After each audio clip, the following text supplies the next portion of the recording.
사랑하는 성도 여러분, 한번 우리가 심각하게 한번 이런 고민을 좀 해봤으면 좋겠습니다. 정말 내가 어떻게 하면 하나님을 기쁘시게 할 수 있을까? 내가 어떻게 살아야 사람들에게 감동을 주고 또한 기쁨을 줄 수 있을까? 내가 어떻게 해야 우리 가정이 행복해지고 또한 복을 받고 내 교회를 부흥시킬 수 있을까?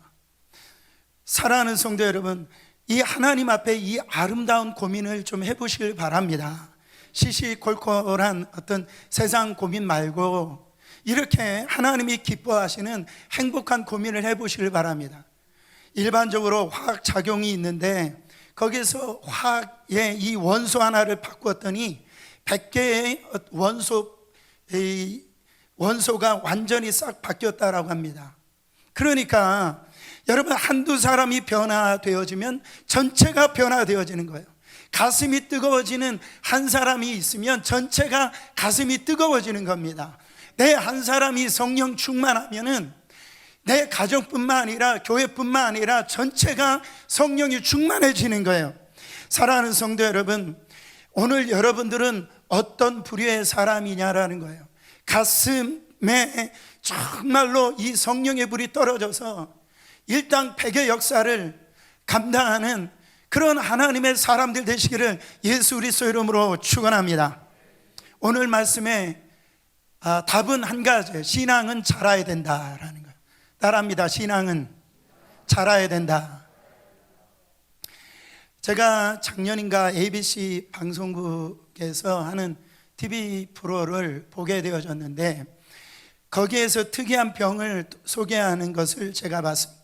그 병명 이름이 플로제리아 길보트 증후군이라고 하는, 아마 그 병에 걸리는 아이의 딴 이름인 것 같아요. 이 병은 아이들에게만 생기는 병인데 바로 이 성장이 멈추는 병입니다. 성장이 멈추는 병. 신기하게도 성장은 멈추는데 이 세포는 속도가 빠르게 이 세포가 노화가 돼가지고선 늙어가는 세포예요. 그 당시에 제가 TV를 보면서 얼마나 제가 충격을 받았는지 몰라요. 그 모습이 너무나 참담했습니다. 한 아이를 이 TV에서 집중해서 보여주는데 초등학교 6학년쯤 되는 아이인데요, 그 얼굴 전체가 벌써 한 60대 되어졌을까? 이 병에 걸리면은 20살도 못 돼서 목숨을 잃어버린다라는 거죠. 그 아이의, 여러분, 그 병을 들어있는 아이의 부모를 한번 생각해 보세요. 그렇잖아요. 몸집은 자라지 않는데 그 모든 세포는 노화되어지고 지금 이 늙어가는 모습을 보면서 이 자녀가 자기보다도 먼저 죽을 것을 이렇게 생각하는 그 부모의 마음이 얼마나 아프겠냐. 그래서 그 TV에서 보니까 부모가 시시때때로 울더라고요. 그 우는 모습을 보고 저도 같이 울게 되어지고, 그래서 참 세상에 저런 병이 있구나, 참 처참한 병이구나, 이렇게 생각을 했어요.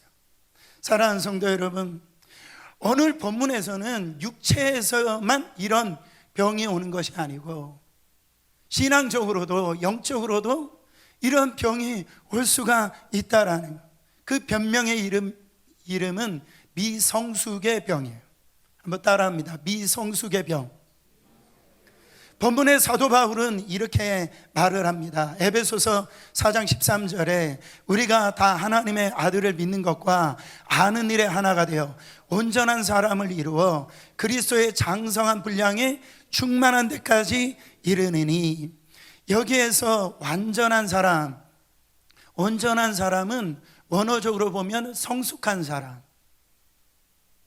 공동 번역에서 보면은 이 성숙한 인간으로 번역하고 있는 걸 볼 수가 있습니다. 저도 이렇게 과일을 참 좋아하는데, 다 과일 좋아하시잖아요. 근데 이 과일 중에 문제되는 과일은, 썩은 과일은 아예 쳐다보지를 않는데, 이게 보면은 이 풋과일 있잖아요. 설익은 풋과일. 이 풋과일을 먹으면은 배탈이 납니다. 탈이 생기게 되어져요. 그러니까 사람들 가운데서도 잘 익은 그런 이 과일과 같은 사람이 있는가 하면 설익은 사람이 있어요. 그래가지고 어디로 가든지 이 사람 때문에 탈나게 만들어요. 문제가 생기게 만드는 거예요. 온전치 못한 사람이 문제인 겁니다. 그래서 오늘 사도 바울은 우리들에게 성숙한 신앙인이 되라고 그렇게 말씀하고 있습니다. 자, 제가 여러분들에게 질문을 하겠습니다. 여러분들은 성숙한 신앙인인 것 같아요? 아니면 미성숙한 신앙인 것 같아요? 속으로 대답하라. 속으로. 우리나라 속담에 이런 속담이 있더라고요. 서당계 3년이면 뭐를 잊는답니까? 풍어를 잊는답니다. 요즘에 이것을 바꿔가지고 식당계 3년이면 라면을 끓인대요. 개도요, 서당 있잖아요. 거기서 그 훈장님이 읽는 소리를 들으면 3년 지나면은 붕어를 읽는다라는 거죠. 식당에서 있는 개도 그렇게 라면 하나 끓일 줄은 안 돼요. 그냥 그렇다라는 거예요. 그건 믿지는 마시고, 이 말하는 요점이 뭐냐라는 거죠. 교회 1년 다녔습니다. 2년 다녔어요. 10년, 20년. 아니, 나는 모태의 신앙입니다, 목사님. 근데 하는 일을 하는 거 보면은 초신자나 아니 그것보다 못한 성도들이 참 많이 있는데, 보는 목사의 마음도 아프지만 우리 주님의 마음이 얼마나 아프겠냐라는 거죠. 여러분, 그렇더라고요. 예수 믿는 거하고 교회 오래 다닌 거하고는 다르더라고요. 내가 교회 오래 다닌 거하고 성령 충만한 거하고는 다르더라는 거예요. 결국은 변화의 문제예요. 할렐루야. 성숙의 문제라는 거예요. 그렇잖아요. 오랫동안 신앙생활을 했습니다. 교회에서 오래 이렇게 다니다 보니까 교회에서 직분도 맡아요. 그러나 자기 혼자 일어서지 못합니다. 조금만 어려운 일이 생기면은 주저앉아 버려요. 그리고 방황하고요. 이런 사람들을 오늘 성경에서 미성숙한 신앙이라고 말하는 거예요. 어린아이 같은 신앙이라고 얘기하는 겁니다. 이런 사람들은 자기 감정에 의존합니다. 그래서 기분 좋을 때는요, 열심히 봉사를 해요. 근데 기분이 이렇게 나쁘잖아요. 나쁠 때는 예배가 없어요. 내가 맡은 그 봉사의 자리도 그냥 져버립니다. 건강치 못한 신앙의 모습이고 결코 바람직한 신앙의 모습이 아니다라는 겁니다. 여러분, 우리는 미성숙한 신앙의 모습을 벗어나서 온전한 신앙, 성숙한 신앙, 정말 보다 좀 더 성숙한 신앙으로 자라야 될 줄 믿습니다. 히브리서 6장 1절에 그래서 신앙의 초보를 버리라 그랬어요. 신앙의 초보. 우리가 아직도 신앙의 초보의 신앙을 가지고 있다면 그것을 벗어 던져버려야 돼요. 신앙의 초보의 상태는 어떤 상태입니까? 오늘 읽었던 히브리서 5장 12절 말씀에 다시 봉독해 봅니다. 때가 오래므로 너희가 마땅히 선생이 될 터인데 너희가 다시 하나님의 말씀의 초보가 무엇인지 누구에게 가르침이 받아야 할 것인지 젖이나 먹고 단단한 식물을 못 먹을 자가 되었도다. 히브리서 기자는 지금 이 초보 신앙, 나아가서 이게 젖 먹는 신앙, 그리고 성숙한 신앙, 나아가서 단단한 신앙의 차이는 어디 있느냐? 먹는 거에 따라 있다라는, 먹는 거. 그러니까 성숙한 사람하고 어린아이와의 사람은 먹는 게 다르다라는 거예요. 성장한 사람하고 이렇게 이 어린아이들하고 이 먹는 걸 보면 다르잖아요. 그렇잖아요? 여러분, 누구를 만나서 식사를 할 때 내가 앞에 앉아 있는 사람이 예를 들어서 나이가 한 50, 60대 되어지신 분이 이제 밥을 먹으려고 그러는데 밥은 못 먹고 젖병을 물고 있다라고 한번 생각을 해보세요. 저는 꿈에 나올까 봐 아마 가위로 눌릴 겁니다. 그 사람이 내 앞에서 그런 일을 하고 있다라고 생각해 보세요. 다 성장해 가지고 밥을 먹어야 되는데 젖을 먹고 있다, 우유를 마시고 있다. 이거는 비유입니다. 시간은 지나서 밥을 먹은 만큼 시간이 지났는데 여전히 젖을 먹고 있다. 그게 지금 말씀 그대로 지금 여기에 진행되어지고 있는 거예요. 여기에 지금 주님의 식탁이 있단 말이에요. 식탁이 있어요. 그 식탁에 음식이 뭡니까? 말씀이라는 말씀.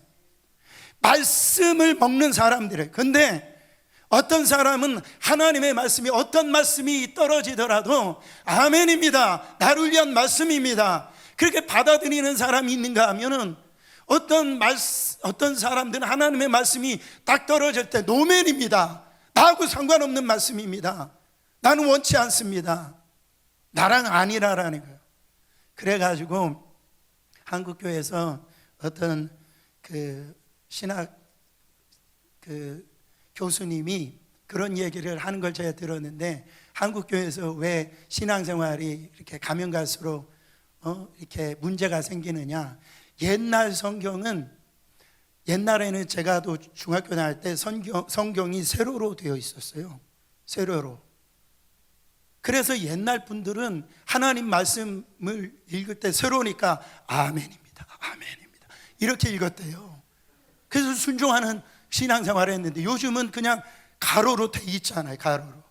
아닙니다, 이건 나하고 상관없는 말입니다.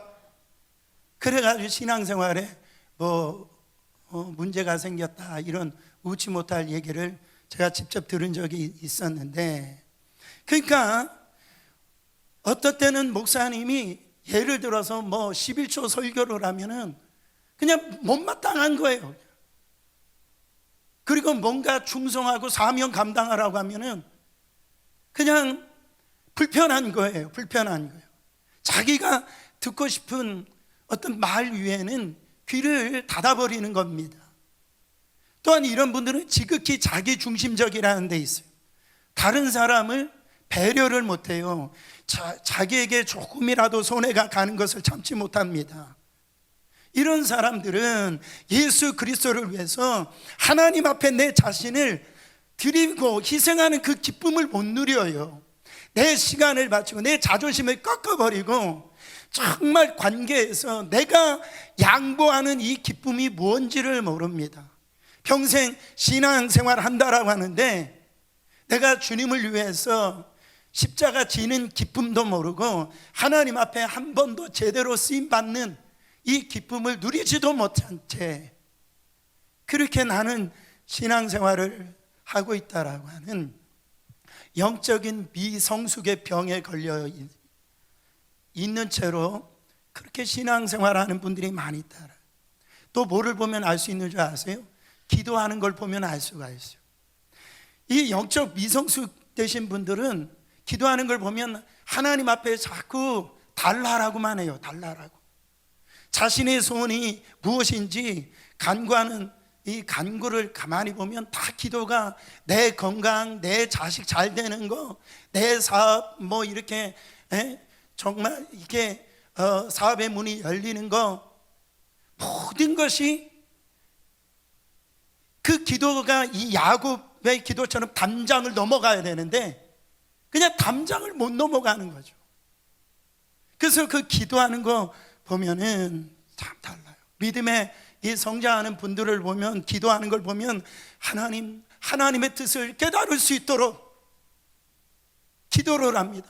정말 내가 어떻게 하나님의 기쁨으로 살 수 있습니까? 내가 어떻게 해야 하나님의 사명을 감당할 수 있습니까? 내가 어떻게 해야 저 사람을 용서할 수 있습니까? 사랑할 수 있습니까? 그렇게 주님의 영적인 이런 시그널이 주님과 이렇게 맞닿아가는 걸 볼 수가 있어요. 그래서 이제는 기도가 담장을 넘어갑니다. 열방을 위해서 정말 이렇게 상처나고 어려움 당하는 사람들을 위해서 그렇게 기도의 무릎을 꿇는 걸 볼 수가 있어요. 지금 주님의 눈으로 볼 때 이 자리에 젖병을 물고 있어야 될 사람들이 있다라는 거예요. 예. 왜? 하나님의 말씀을 다 소화하지 못한다라는 거예요. 빌립보서 1장 29절에 보면 그리스도를 위하여 너에게 은혜를 주신 것은 다만 그를 믿을 뿐 아니라 또한 그를 위하여 뭐도 받게 하려 하심이라, 고난도 받게 하려 하심이라. 여러분, 이게 아멘이 되어십니까? 예수 믿는 것은 뭣도 받아야 된다? 고난도 받는 길이라고 성경이 분명히 말씀하고 있어요. 이 말씀을 그대로 잘 받아들이고 소화가 해내는 분들이 얼마나 되실까요? 예수 믿으면 만사형통하고 건강하고 그렇게 자식들이 대학 잘 가고 아무런 그런 일들에 있어서 뭔가가 다 풀리는 일만 있어야 되는데, 예수 믿으면 고난도 받아야 된다, 이게 아멘이 되어지냐 말이에요. 만약 그게 아멘이 되어진다고 한다면 어려움이 오고 고난이 오고 힘들 때 그게 문제될 게 뭐가 있어요? 말씀이 분명하게 그렇게 말씀하고 있는데, 여러분 베드로 보세요. 지금 베드로도 이 히브리 기자가 지금 답답한 모습을 베드로가 보여줍니다. 예수 믿는 것은 고난도 같이 받는 거예요. 베드로가 이제 그랬습니다. 가이사랴 빌립보 앞에서 너는 나는 누구냐 하느냐, 주는 그리스도시요 살아계신 하나님의 아들이십니다. 바요나 시모나, 참 이것이 너의 입에서 나오는 게 아니라 하나님이 너에게 알려주신 것이구나. 내 이름을 통해서 내 교회를 세우리니, 할렐루야. 원수의 이 사단의 이 권세를 갖다 다 이제 깨트리는 역사. 네가 땅에서 매이면 하늘에서 매일 것이요, 할렐루야. 땅에서 풀면 하늘에서도 풀릴 것이다. 이게 마음껏 축복을 해주셨는데, 그때 예수님이 뭐라고 말씀하세요? 이제 조금 있으면 내가 너희를 위해서 십자가를 져야 된다, 고난의 길을 걸어가야 된다 얘기했을 때, 그때 베드로가 어떻게 반응합니까? 정색하고 거기에 있어서 항변을 합니다. 항변했다라는 건 뭐예요? 말을 거칠게 했다라는 거예요. 그러면서 주여 그리 마소서, 이 일이 결코 주께 미치지 아니하리라. 어리니까 자기는 예수님 쫓은 거는 예수님을 통해서 성공하려고, 한 자리 차지하려고, 그래서 예수님을 쫓았는데 예수님하고 전혀 상관없는 채로 예수님을 3년 동안 따라다닌 거예요. 그렇게 신앙생활하는 거예요. 예수님 마음하고 전혀 상관없이 신앙생활하고 있는, 그러면서 나는 수제자라는 거예요. 나는 예수 잘 믿고 있다라는 거예요. 여러분, 우리가 이 베드로 입장에서 그 말이 도무지 소화가 안 되는 겁니다. 다 똑같지 않다라는 거예요. 갈라디아서 2장 20절 말씀에 그렇지 않아요? 내가 그리스도와 함께 십자가에 못 박혔나니 이제는 내가 사는 것이 아니요 내 안에 그리스도께서 사시는 것이라. 여러분, 이게 아멘이십니까? 이게 아멘이 되어지면요, 이게 우리의 삶에 누려지는 겁니다. 나는 이미 십자가에서 죽은 사람이다. 그러니까 이제 내가 사는 것은 그리스도가 내 안에 사시는 것이다. 아니, 이게 믿어지면은 어떤 일이 일어나냐는 거예요. 영적인 성숙한 하나님의 사람들이 되어진다라는 거죠. 그러나 우리는 여전히 소화가 안 돼요. 그리고 끝이에요. 그리고 또 말씀을 들어도 그게 소화가 안 되는 거예요. 이게 어린아이와 어른의 차이라는 거죠. 하나님의 이 말씀을 받아들이는 차이가, 그 정도가 완전히 다르다라는 거예요. 여러분, 육적인 건강도 있지만은 영적인 건강도 있습니다. 영적인 건강이 있다라는 거죠. 영적으로 건강한 사람이 있는가 하면 영적으로 건강하지 못한 사람이 있어요. 건강한 사람들은요, 가만히 보면 다 보여요. 제가 딱 보면 우리 집사님 지금 건강하구나, 육적으로 건강하지 않구나. 전화 통화를 한번 해보면은 이분 지금 건강하구나, 건강하지 않는구나를 딱 보면 알아요. 근데 영적으로 다 보이는 거예요. 저분 보니까 지금 영적으로 병들어 있구나, 지금 영적으로 안 좋구나, 저분 기도 안 하더니 영적으로 문제가 있구나, 말이 거칠구나. 이게요, 말은 그분에게 안 하지만은 딱 이게 분별이 되어지는 거예요. 영적인 것도 건강이 있어요. 여러분, 목사라고 다 영적으로 건강합니까? 천만의 만만의 말씀이에요. 목사님도 건강이 육적으로 안 좋을 때가 있어요. 예를 들어서 부흥회 한 3일을 막 인도하잖아요. 그러면 그냥 알아듣는 목사님들 많습니다. 주일날 예배 끝나고요, 그냥 집에 가서 누워있는 분들이 있어요. 이 육적으로 건강하지 않기 때문에 그래요. 아니, 목사라고 그래서 영적으로 다 건강하냐 말이에요.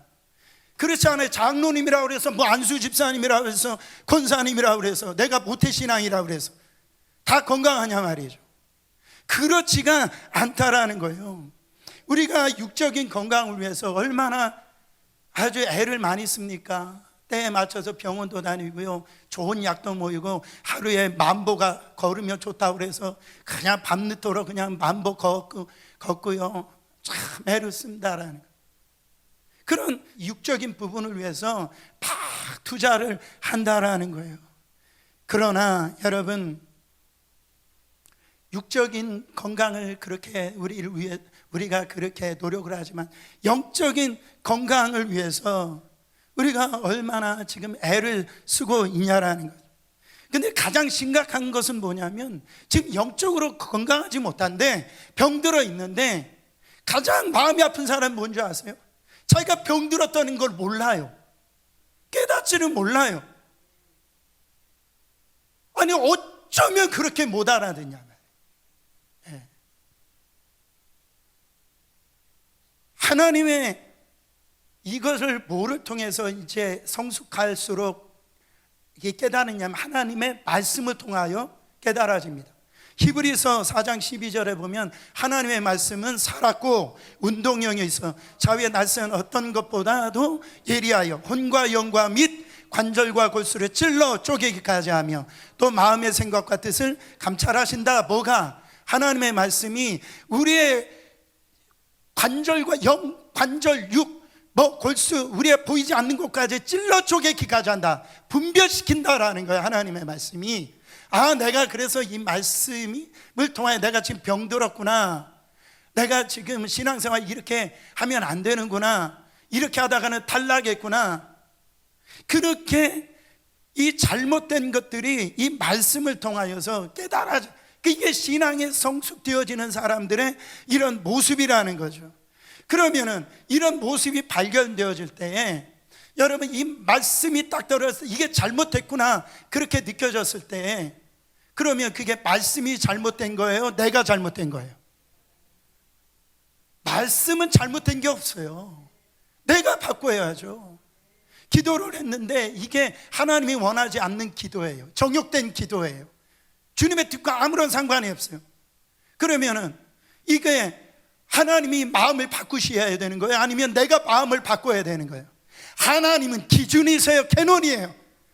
하나님과 거래하려고 하지 마시라는 거예요. 하나님과 내고하시지 말라라는 거예요.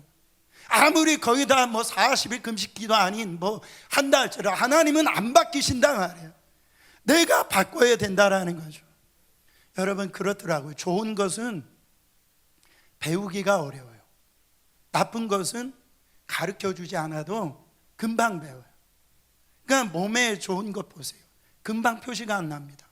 근데 나쁜 것들은요, 금방 표시가 나요. 예를 들어서 저도 이제 몸을 위해서 뭐 홍삼도 먹고 뭐 먹는데 잘 표시가 안 나요. 근데 나쁜 거 보세요. 거기다 독약 하나만 넣었다라고 생각해 보세요. 그러면은 독약든 보약은 그거 먹고 죽어요. 금방 이게 탈이 나는 겁니다. 여러분 보세요. 우리 주변에 영적으로 건강한 사람들이 모일 때는요, 내가 그런 사람들과 같이 있으면 영적으로 건강해지는 거예요. 영향을 받는 거예요. 여러분 주변에 영적으로 건강하지 못하고 일명 영적으로 오염된 사람들과 같이 지금 모인다라 한다면 내가 지금 영적으로 건강하지 못할 수가 있다라는, 내 주위에 지금 기도하는 사람, 예배드리길 원하는 사람, 정말 말씀을 함께 묵상하는 사람들과 나의 영적으로 둘러싸여 있다란다면 나도 지금 영적으로 건강할 수가 있어요. 그러나 내 주위에 자꾸 원망하고 불평하고 뭐 이렇게 혈기 부리고 뭐 이런 미워하고 이런 사람 내 주위에 많이 있다. 여러분 지금 그걸 심각하게 받아들여야 돼요. 내가 지금 영적으로 건강하지 못하고 있다라는 거예요. 여러분 우리가 오늘 말씀해 보면 뭐라고 얘기합니까? 어린 시절에 하던 짓을 버려야 된다, 그렇게 얘기하는 거예요. 우리 주님께서는 우리가 계속해서 그런 상태로 신앙생활하는 것을 원하지 않는다라는, 믿었으면, 믿음이라고 하는 것은 율법이 아닙니다. 믿음은 생명이에요. 믿음은 인격입니다. 그래서 이 생명은 반드시 믿음이라고 하는 것은 자라게 되어져 있어요. 성장하게 되어 있어요. 열매 맺게 되어 있어요. 그 믿음이 주님하고 딱 붙어 있으면은 그게 자라게 되어 있단 말이에요. 30배, 60배, 100배로 열매가 나오게 되어 있다라는 거예요. 내가 왜 도대체 열매가 없을까? 이렇게 교회 생활을 오래 했는데도 내 모습이 자꾸 왜 이런 모습일까? 내 영적인 건강을 한번 체크업을 해보셔야 돼요. 그래서 오늘 말씀에는 어느 수준까지 성장해야 되느냐, 에베소서 4장 13절 다시 한 번 더, 우리가 다 하나님의 아들을 믿는 것과 아는 일에 하나가 되어 온전한 사람을 이루어 그리스도의 장성한 분량이 충만한 데까지 이르느니. 우리의 목표는 그리스도의 장성한 분량입니다. 그리스도의 장성한 분량은 바로 예수를 닮는 거예요. 예수님과 한 몸을 이루는 거예요. 우리가 신앙생활을 하면서 자꾸 이 목표가 잘못되어 있는 분들이 많아요. 일반적으로 신앙생활을 이렇게 기준을 삼을 때 사람에게 두는 분들이 있어요. 아, 저 장로님 보니까, 아, 저 목사님 보니까 나도 저 정도 좀 신앙생활 하면은 신앙생활 잘하는 거지. 그러다가 어떻게 됩니까? 그분도 사람이에요. 그렇기 때문에 그분에게 기준을 두면 반드시 상처받고 시험받을 수가 있어요. 우리의 신앙의 기준을 자꾸 사람에게 두면 안 됩니다. 어떤 환경에 두면 안 돼요. 그거는 올라갈 때도 있고 내려갈 때도 있고 그런 상황에 따라 그게 다 달라진단 말이죠. 자꾸 우리는 내가 좀 이렇게 신앙생활을 할 때 내가 저 사람보다 난 지금 신앙생활 잘하고 있어, 그래서 나는 영적으로 건강해.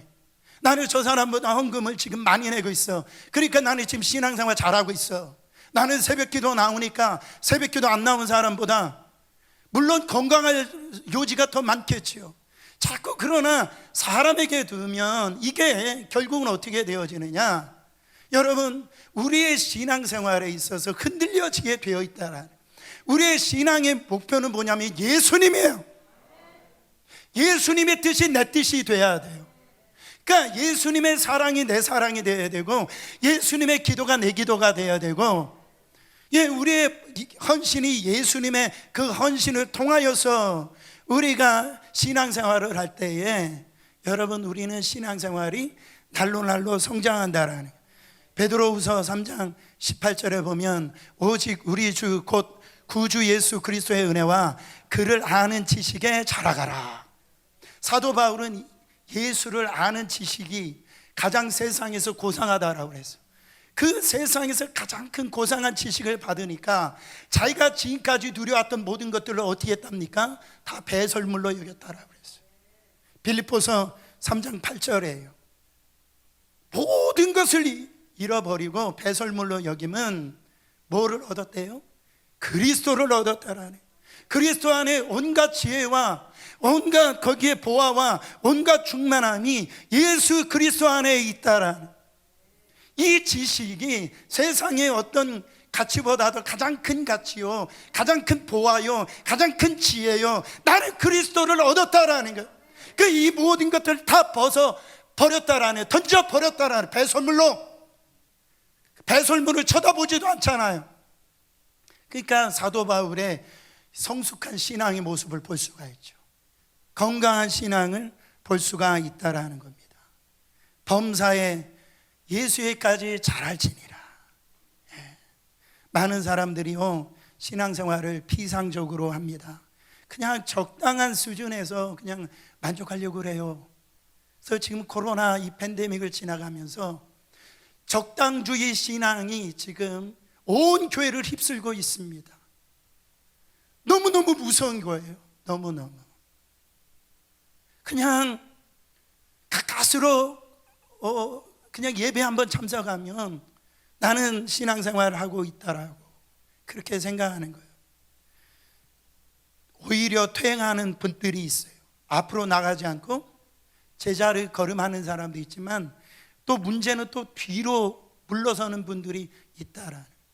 이때 이 히브리서에서는 초대교회 성도들은 고난이 옵니다. 예수님 때문에 사회에서 이렇게 쫓겨나가고 재산도 뺏기고 나아가서 목숨도 잃어버리게 되어지는 그런 환경에 처해야 됩니다. 그렇게 되다 보니까 어떤 사람이 나오냐면 배교하는 사람들이 나와요. 예수를 부인하는 사람이 나옵니다.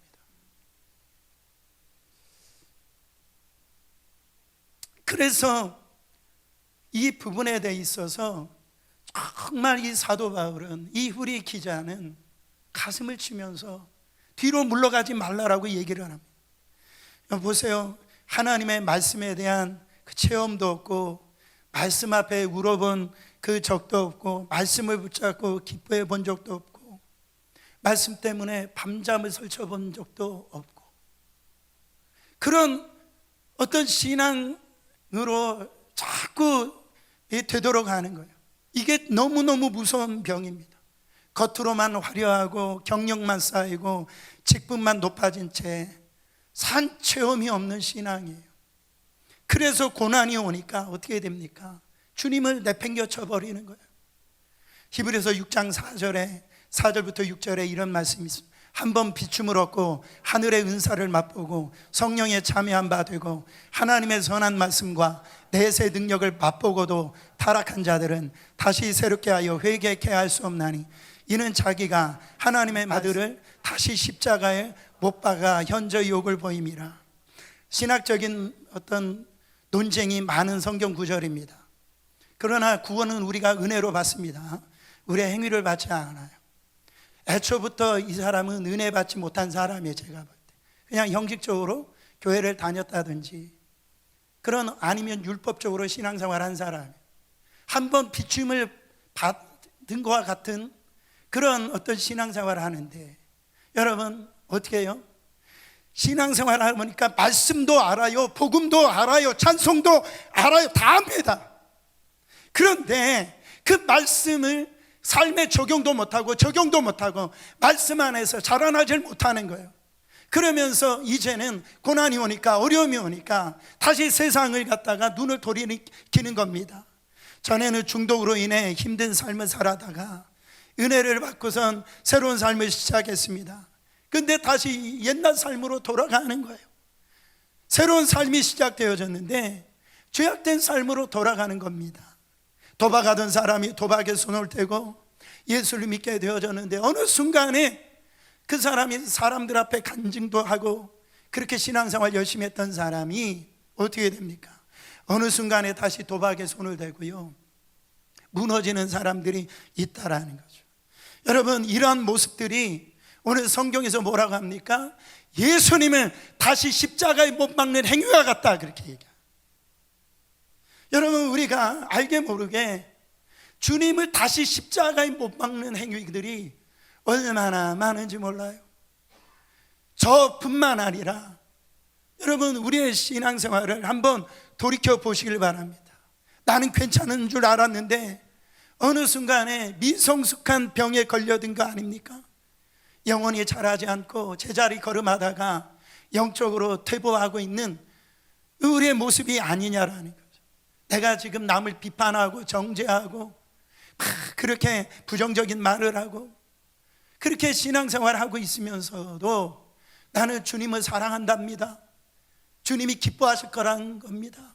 자기 지금이 주님 앞에 예수님의 마음의 십자가의 그 앞에서 목을 대못을 박는 것도 모르고 오늘 성경에 그 말씀을 하고 있다는, 그러면 우리는 영적 성숙을 이루기 위해서 결과적으로 어떻게 해야 됩니까? 히브리서 6장 11절 12절 말씀이에요. 우리가 간절히 원하는 것은 너희 각 사람이 동일한 부지런함을 나타내요 끝까지 소망의 풍성함에 이르러 게으르지 아니하고 믿음과 오래 참음으로 말미암아 약속들을 기업으로 받는 자들을 본받는 자가 되게 하려는 것이리나. 여러분, 예수 믿으면 저절로 신앙이 성장하는 게 아니에요. 우리 자꾸 착각하는 거예요. 예수 믿으면 구원받고 바로 하나님의 자녀가 되어지지만 영적으로 성장하는 것인 저절로 되어지는 게 아니다. 이 성화, 나아가서 그 영화의 단계까지 가는 것은 물론 성령님의 도우심이 있어야 되지만 오늘 말씀에 보면 부지런함, 또한 거기에 보면은 게으르지 아니하는 것, 이 단어가 지금 떠오릅니다. 영적 성장을 위해서 우리는 부지런해야 돼요. 게으르지 말아야 됩니다. 그래서 정말 우리가 다른 어떤 것보다도 내 영적인 건강을 위해서 투자를 해야 돼요. 기도해야 됩니다. 말씀을 들어야 됩니다. 헌신의 자리를 지켜나가야 되는 거예요. 여러분, 가장 가치 있는 것들은 그냥 되는 게 없어요. 다 투자함이 있다라는 거죠. 보세요, 이 세상에 귀중하다라는 거 그냥 된 게 어디 있습니까? 올림픽에 나가서 금메달 따는 사람들도요, 그냥 되어지는 게 아니잖아요. 4년 내내 그 나를 위해서 땀을 흘리고 정말 하고 싶은 것을 절제하고 인내하고 남이 먹는 것을 먹지 아니하고 막 그렇게 노력을 했을 때에 그런 영광이 오는 겁니다. 저같이 목사도요, 이 하나님 말씀 전하기 위해서 신학교 4년 다니고요, 대학원 3년 다니고 그것도 모자라면 뭐 박사학위도 하려고 하고 그래서 말씀을 전하는 거예요. 여러분, 훈련 없이 되어지는 게 없습니다. 투자 없이 노력 없이 그렇게 되어지는 게 없다라는 거죠. 우리가 아무것도 안 하고 성숙되기를 바라지 말라라는 거예요. 사랑하는 성도 여러분, 신앙생활할 때 항상 좋은 일만 일어나는 게 아닙니다. 어려움이 있어요. 고난이 있다라는 거죠. 그러나 이 말씀을 우리는 이제 먹을 수 있는 성숙한 신앙인이 되어야 될 줄 믿습니다. 그래서 이제 우리가 남은 시간 동안 이제 나만 좀 이렇게 그냥 나를 위해서만 다른 사람들이 좀 희생해 줬으면 좋겠고, 나만 좀 이렇게 케어했으면 좋겠고, 그게 안 되어지면 막 이마에 시험중 쓰고 그렇게 신앙생활하지 말고 똑같이 주님을 만났는데, 똑같이 하나님의 말씀을 받았는데 정말 매주마다 보는 이 간증자들처럼 정말 어떻게 하면 내가 하나님의 기쁨을 위해서 쓰임받을까, 하나님 이 교회를 위해 어떻게 감동적인 삶을 하나님 앞에 드릴 수 있을까, 우리 내 심령뿐만 아니라 가정뿐만 아니라 그런 어떤 가정을 만들 수 있을까, 심령을 만들 수 있을까. 그래서 신앙의 그 초보를 버리고 하나님의 어떤 말씀을 하시든지 여러분 아멘으로 순종하시고, 우리의 신앙의 골은 오직 그리스도임을 꼭 기억하시고, 나의 삶 가운데, 여러분 삶 가운데 예수 닮는 하나님의 사람들 다 되시기를 예수 그리스도 이름으로 축원합니다.